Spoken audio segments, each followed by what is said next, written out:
Hey guys, we're outside today. I hope the audio is gonna come through on this, but I live in a crash pad, so I'm in very much shared living space. And in order to be respectful of that space when other people are around, I decided to come outside.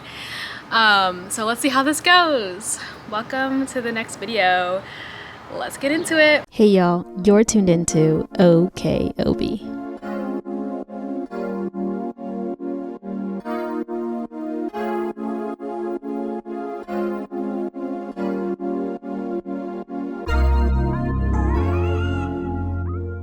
Okay, as you've seen from the title, today we're going to be talking about college and was college worth it for me. So a little bit about me. I got a bachelor's degree in science, a bachelor's of science in media arts. I just kind of resent the fact that it's a bachelor of science in media arts. I wish it was a bachelor of arts in media arts. Like, I just like, why is science there? Okay, I know exactly why science is there, but yeah, so I have a bachelor's and I'm currently a flight attendant. I've been a flight attendant for the past year, and yeah, so if you know anything about being a flight attendant, you don't need a degree. And they say that having a degree is beneficial. They say that. Like, do I, like, as in, like, it helps you get hired? I think, did I notice that? Not necessarily. Most of the people I work with have a degree. Honestly, most people I work with are either have gone to college and done the whole 9-to-5 work thing and became disillusioned with that, or they're, well, no, yeah, the majority of us are in that category where we went to college and we were disillusioned by the typical work day and wanted something different and more of an adventure, and we came to the in-flight airline industry. So looking back, I was in school I was in college, for 4 years, and I went to a private Christian school.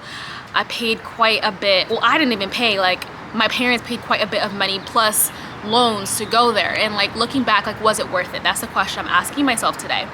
And bit of a preface caveat, in the past like week or two, I've been very cynical and very just like, I think I'm depressed, but a little bit like cynical about life in general. So if that comes across, like, you can already tell where this is going.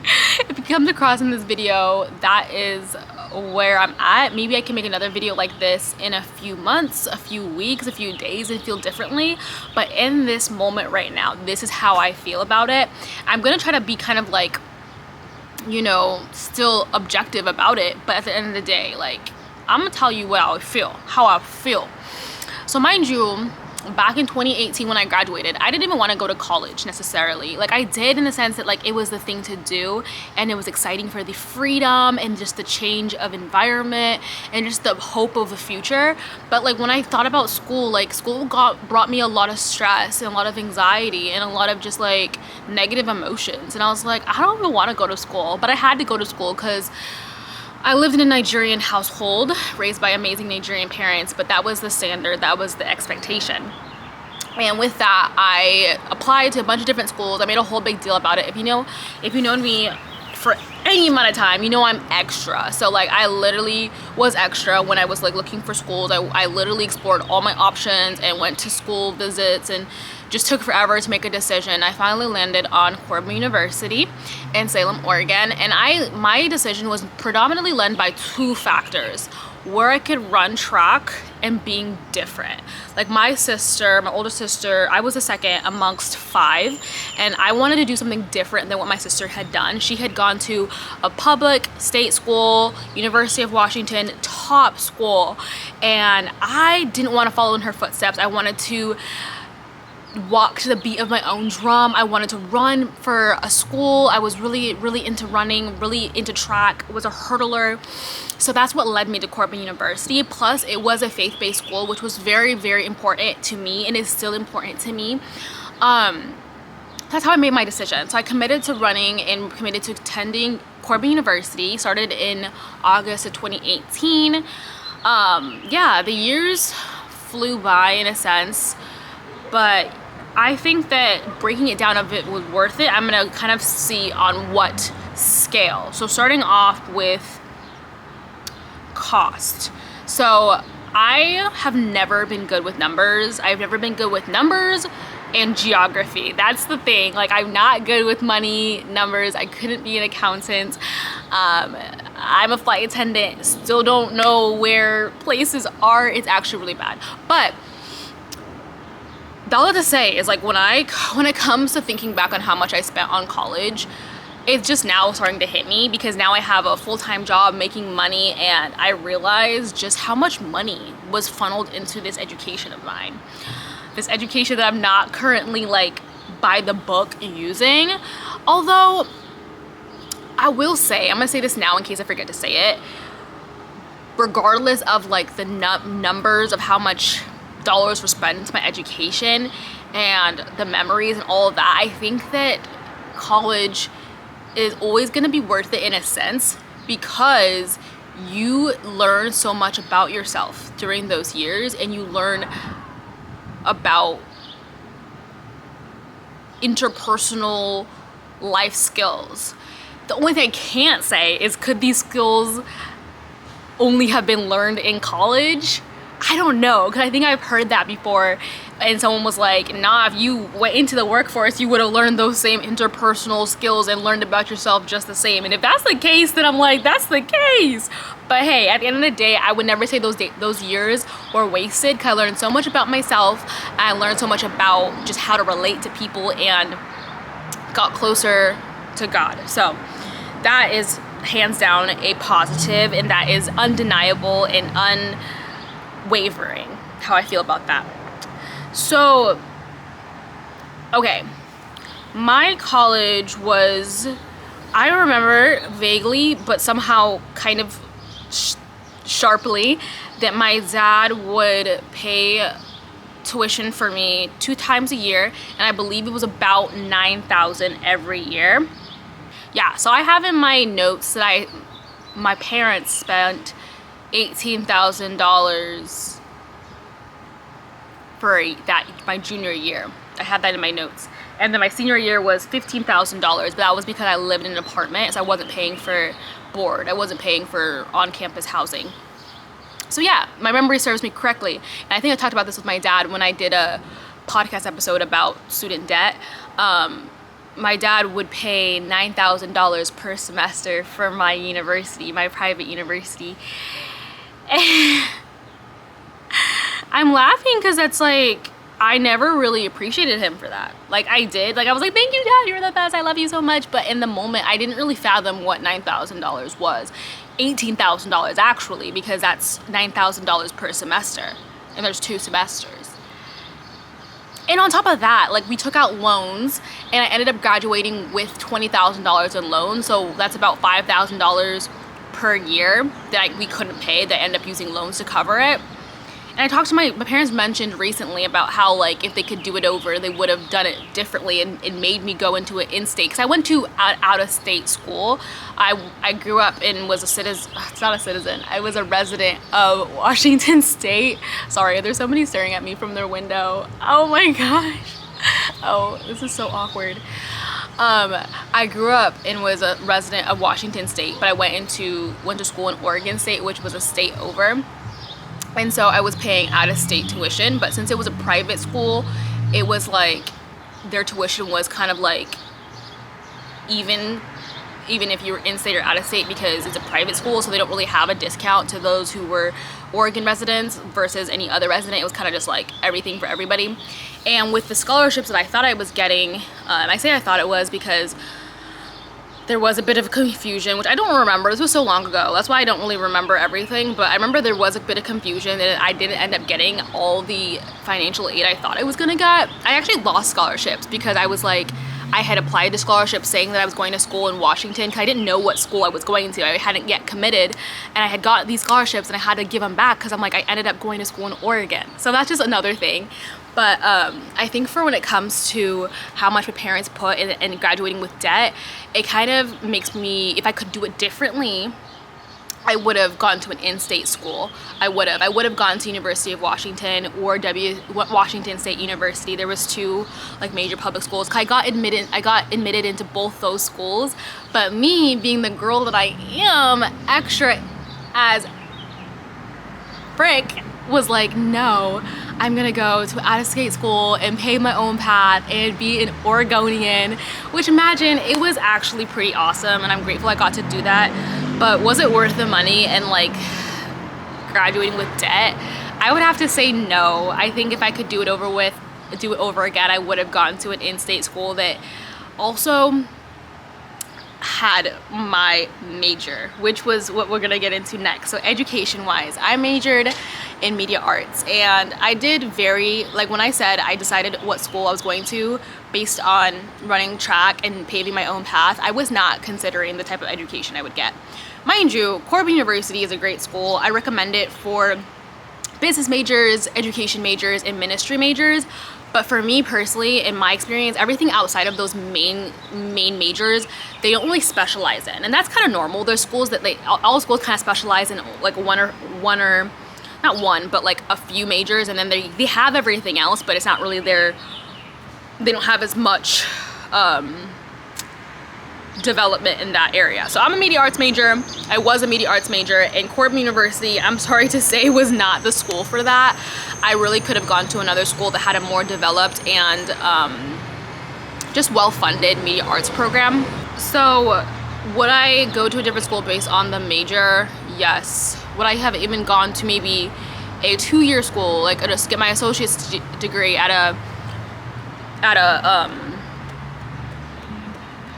community college and then transferred? Yes.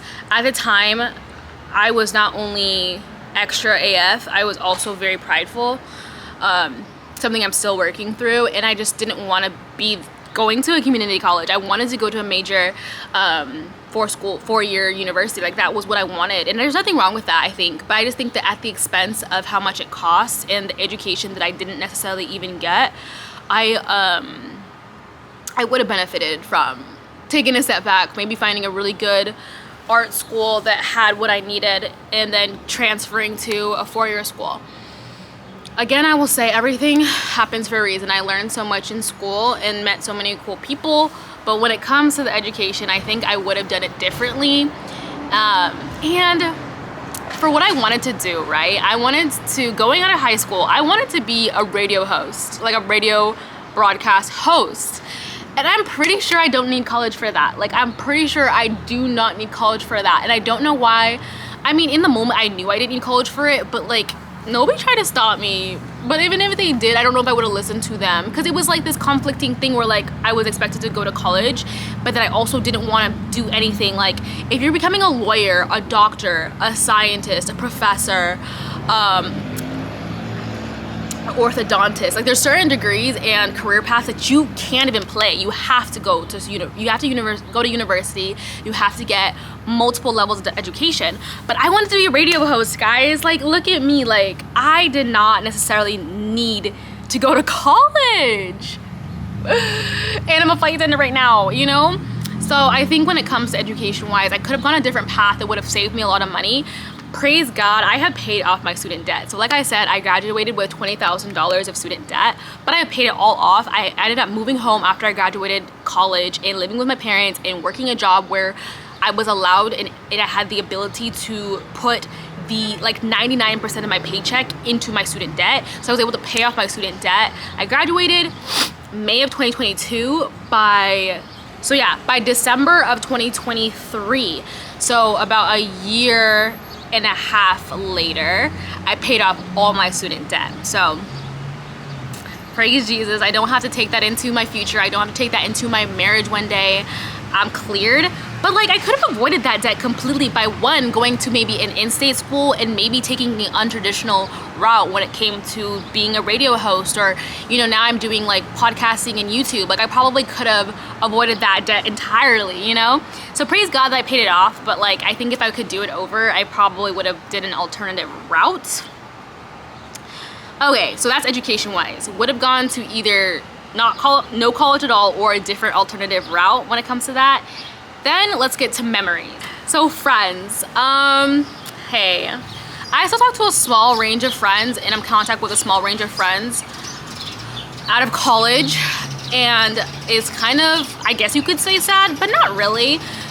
because in the grand scheme of things, I met my best friend of all time in college, Christy. Shout out to you. I've shouted you out in almost every video, but you know, you really my best friend for real. I met a lot of really cool people, but I think that in the grand scheme of things, I honestly was angsty in college and I was moody. And if you knew me in college, I feel like I honestly, I'm still working through this, but I just was like super weird. Like, I wanted to have friends, I longed to have friendships, but like, I don't know if it was because of the way I was raised, having sisters and not really having friends. Like, growing up, I never really had friends that much. I was more like really close with my sisters, and then I had people that I would be like, hey, you're my friend.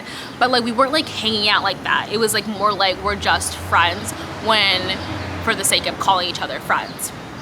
Okay. I would still say for friend and community-wise, it was worth it, because I did get to grow with the people I was with, and I did have amazing classmates. And I mean,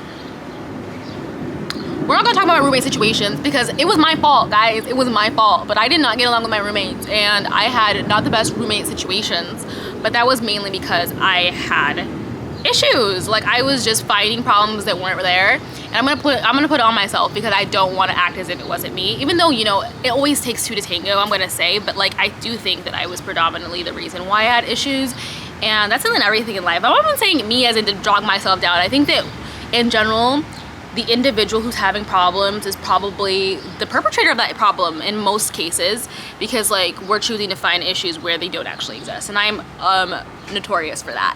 So yeah, when it comes to roommates, it wasn't the greatest, but there was great relationships that I made, and a lot of them I'm still following them on Instagram, and we keep up in little ways. But yeah, kind of struggled in the friend regards, and really finally like I found a community. I went to a predominantly white university, and as a black individual, it was like fine, but I feel like I don't know, I feel like that definitely was notable. It had its effect. Not to talk of the fact that I went to a Christian university. That was good, and that was huge. I think that really was what kept me anchored in my faith. Like, we had chapels every Monday, Wednesday, and Friday, and our professors were constantly talking about Jesus and talking about their faith. So that was really good, and I really appreciated that. I don't know, let's just leave it at that. Like, when it comes to friends though, and when it comes to community, I'm gonna say yes, college was worth it, especially since I met my best friend and a lot of great people in general. I'm gonna say yes. And again, everything happens for a reason, and like, I wouldn't give up my best friend for anything. So I'm gonna say yes. Not because I have to, because I want to. Okay. And I also want to talk about track, because like I said, one of the main reasons I chose my university was because of track. Was it worth it? No.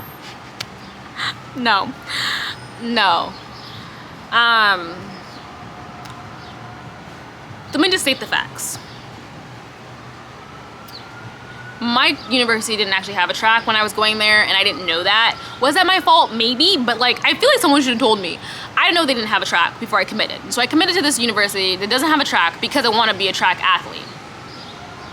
On top of that, I just have problems. Like, I was finding issues. Like, I wasn't necessarily getting along with people. And like, people were great, but then I was just like being kind of angsty, like an angsty young adult, angsty teenager kind of vibe. And honestly didn't get along with people sometimes, and just kind of felt kind of lonely on the track team. And just like, I was in this really big comparison era. College was my comparison era. I was comparing myself to everybody, and I wasn't as fast as I was in high school, and I didn't like that, and that really did not sit well with me. So I was just this angsty young adult that was just like mad. I was constantly mad on the track team. And then I had a red shirt because I was trying to study abroad, and that didn't work out at all, studying abroad. Like, I didn't get to go because I couldn't afford it, and then also I genuinely felt like I had to let it go because it had become like an idol in my life, and I was like, I think I need to let this go because it's like an unhealthy desire now. It's cool to want to travel and do the thing, but like, why do you feel like the world will end if you don't get to do it? Like, that's problematic, and that's how I felt. So I ended up letting that go. But yeah, so and then there was COVID in the middle of my track season, my sophomore year. I didn't get to run. So I only ran one season. I ran my freshman year, which was pretty good. I was really angsty. I would cry a lot because I wasn't getting any better and getting any faster. And that was partially because we didn't have a track, so we were constantly having to practice on grass and dirt, and then we would go to a high school track nearby like twice a week. And so it was just really frustrating to like do poorly on a race and like not get to really touch a track in between, and then race again and then do really poorly. Like it was just this cycle. And I wish if I had given myself grace to realize like I'm set up to fail, I would have had a better attitude, I guess, because I would have been like, it's not just me, it's like the setup, you know? But yeah, so I ran my freshman season and it was all right. I ran the 400 hurdles and the 100 hurdles and open 4 and open 1. And then my sophomore year, I redshirted. No, my sophomore year there was COVID, so we shut everything down. Didn't get to race. I had shin splints my first race, and so I sat it out, hoping to run the next one, and then COVID hit. And then my third year, I redshirted because I was trying to save up and have time in work so I can study abroad, and that didn't end up happening. So I redshirted for no reason. And then my final year, my 4th year, I quit. That actually brought like a lot of joy, quitting and everything, because it allowed me to focus on other things. I had started a new club. It was called Fellowship of Black Believers, FBB, which only lasted, I think, the 1 year I was there, and then it never continued. But yeah, starting a club is hard, side note. But yeah, so was track worth it? No. I think if anything, it did teach me that I had an unhealthy relationship with track, in the sense that I had put a lot of my identity into being a track athlete, so it helped break that. But I think in the grand scheme of things, if I had gone to maybe a Division III or a school that had a track, I might have had a different experience, honestly. And I remember my sophomore year or end of freshman year, somewhere around there, I was like really hardcore considering transferring because of my program wasn't what I thought it was, track wasn't what I thought it was. But just the idea of going through all that work to transfer was just like not worth it for me.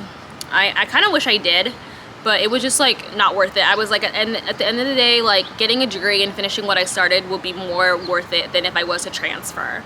So I didn't transfer. So I said, for the money, not worth it. For the education, not worth it. For memories, I'm gonna say overall worth it. That's how I feel about school and how I feel about higher education. Like I said, if you're gonna be in a degree, in a career that requires you to go to school, of course. I mean, who am I to tell you not to? But also just reconsider the traditional path. And I think there's a lot of just like unnecessary pressure and self-worth tied to education in this world, and I'm the living proof of that. I still feel that way. I still feel like somehow I should be doing my master's, I should be getting my doctorate, and I'm like, Obi, like what, for why? You know, just ask yourself, like, does this actually align with me, or does this align with what society and what I think I should be doing, you know? So you just need to ask yourself those questions. And if it does align with you to go and strive and get those degrees, do it, mad respect. But it doesn't have to.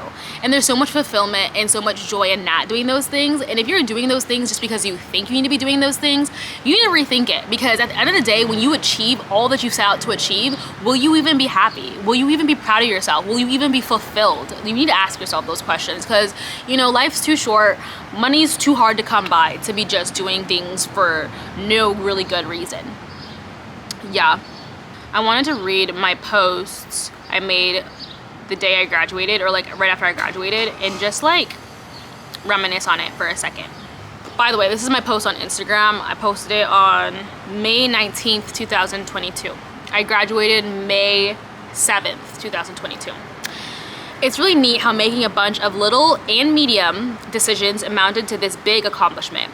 It would have been a disservice not to mention the people who I met along the way, especially during my last year. Thank you guys for making school more than just homework.